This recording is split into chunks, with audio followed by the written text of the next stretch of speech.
When I look at the Iceland game, I look at us defensively, that really worries me. I feel like midfield, attack, no problems. If our defenders can have the tournaments of their lives, Stones, Walker, Shaw, Gahey, Pickford in goal, they can have their best tournaments, then we've got a chance. But the defence worries me.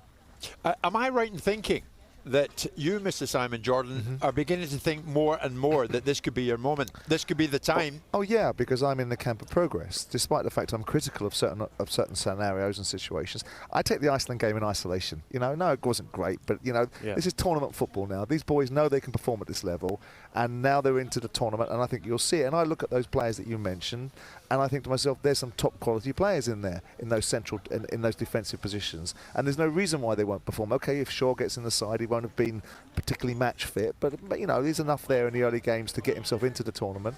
I think the offensive line is where we have previously fallen short. I think we know we can defend in the past, and we've been relatively robust at defensive scenarios. It's about what we do to the opposition that has often concerned me. I think England have a really, in the Southgate era, we have to say, after 3 tournaments of a semi-final, of a final, and a quarter-final, we have to say that the next logical step with the quality of players that we've got is to win a tournament, in a tournament where there really isn't a standout dominant side that makes you feel, oh wow, you know, I know that France have got key players and they've got very damaging players, and so have some of the opposition, and the Portuguese look like a very balanced, formidable side. But I think there's enough about our English team, Gabby, that we should be approaching this tournament with a balanced perspective about the opportunity to win it. Oh, 100%. But when I look at us going forward, like you said there, we're talking about who's going to play on the left. Will it be Foden, Eze, Gordon, Saka? Will it be Saka? Will it be Palmer? You've got Kane, Watkins, Tony. You know, you've got Trent that can play in the middle. You've got Bellingham in there as well. You've got so many options in there. But it's just defensively. But that's a great thing. No, of course. But it's defensively. We can be defensively sound, and our attacking players can do what they've done all season. We've got Phil Foden, the player of the season, that he may not start. He may not start the first game. But when the unit become cohesive during the qualifying group, in terms of we've got teams in this group that we should be able to deal with, right, and not be so worried about defensively, because we'll have probably too much for them offensively. And by that time, you'll have built a cohesive unit. Stones is a top quality central defender. We're raving about him all season playing for Man City. People are raving about Gary at Palace and what kind of player he is. Kyle Walker, to me, is the best right back in the world, right? And Luke Shaw, you know, is the conundrum because he's not fit in terms of match fit. But when you look at those 4 and you think, right, we've got 3 games to get our head on, to get ourselves into a situation where we are a unit, I don't look at that with trepidation. I think to myself, well, that's an opportunity. And our offensive unit will just go and do damage if Southgate allows it to be that way. I mean, Gabby, what am I witnessing here? Am I looking at Simon trying to persuade you that England can go out there and win it? I think it's a lot of English fans with the disappointment. You know, you get your hopes up and you're like, oh, okay, we should have beat France, but we missed the penalty, we lost. Do I look at this squad of players and think they're good enough to win the tournament? Of course. But when you look at, you talk about Portugal and you talk about even Spain, you talk about France, do we have enough to get, if we've got France in the semi-final, for instance, do we have enough to beat a team with superstars? Answer it then. Do you have enough? We should have enough if Southgate plays the right formation, if he plays the right personnel, if he goes on the front foot.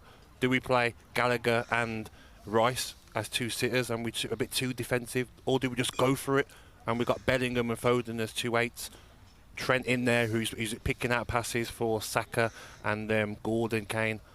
So if we play the right formation and the right tactics, then we should. Of course we should. We've got the player of the season in the Premier League who not definitely going to start. Where's he going to play? But I constantly think when you're speaking here, Gabby, there's always a but coming, and you think there is an ultimate but. Only defensively. Like Simon, what he says is right. Look, forget about the Iceland game. But when I do watch the Iceland game, and like Luke Shaw's injury problems, hopefully he doesn't break down. If he does, we're talking about Trippier will come in at left back. He was so poor at the end of the season with Newcastle. Iceland game, they were getting through so easily on that left-hand side. Do you look at Gomez as an option before Trippier? Defensively wise, better defender. So I'm just hoping that if we can keep the back 4 fit, Luke Shaw stays fit, then we've got a great chance. But that's the weak part for me. I mean, many people would think, no doubt, Simon, if it doesn't happen this time, is it ever going to happen? Certainly Harry Kane, for one, was pretty much put in the spot because he was asked, did he himself consider England as favourites going into this? Yeah, I think we have to be now. I think we've earned the right to have that status. I think with the previous tournaments we've had and the campaigns that we've had. So I think other teams will look at us as the favourite, but also we're a team who hasn't won a European Championship before. So we're trying to make history here, and that's a target that we've set out to try and achieve. But we know there's going to be a long, hard road ahead. It's not going to be easy, even if you're favourites. It's going to be extremely tough, and that starts in the group. And we've got a tough group, some really good teams, some teams that are going to be hard to break down. So we need to make sure we get it right, because in these tournaments, if you're not quite on it 100%, you can be punished.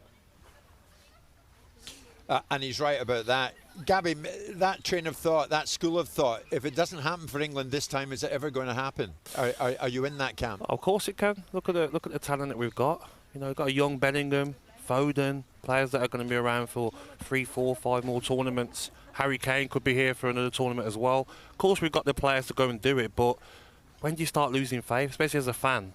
Obviously, Southgate, for me, we don't win this tournament, has to be changed. Well, it's a more qualified response. If you don't do it now with Southgate, you're never going to do it. And I think everyone alighted upon this point. You've got the Southgate admirers and the Southgate detractors, right? And I think everybody, even the most ardent of Southgate admirers and people like Stuart Pearce that would not have a word said against him, accepted 18 months ago that if we don't win this European Championship, then really and truly he's had 4 tilts at it. That's the end of the discussion. So the question is more qualified. If we don't do it now in this tournament with Southgate, we're probably never going to do it. That doesn't mean that we're never going to win another tournament. Southgate, you mean? With never Southgate, yeah. The question was more broader than that. Your question was, if we don't do it now, are we ever going to do it? Well, yes, we are going to do it, because we're developing a new generation of players and more talent. We're going to lose some and we're going to replace them. But the question is, as I say, more qualified under Southgate. If Southgate doesn't win this tournament, there can be another spin in the wheel. No. Even if they get to a semi-final and they get knocked out by some spawny penalty, you have to overcome adversity. You have to be able to find a winning mechanism. I like to hear Harry Kane talking about, because if you believe it, if you can see it, you can be it. If they go into this as players believing that they can overcome the opposition, the coach almost at times will become superfluous requirements. The players will carry the momentum onto the field. If they believe that they're favourites and not just veneer, but really believe they can go and win this tournament, they've got the best players, they'll go for it. You've got players in there that are used to winning. Stones, Walker, Foden, used to winning trophies. Win with your club, win with your nation. Yeah, get that winning mentality to the other players in the squad and say, come on, we have to win this tournament. Jim White and Simon Jordan. Monday to Friday mornings from 10 on AM, on DAB, via the talkSPORT app and on your smart speaker. talkSPORT.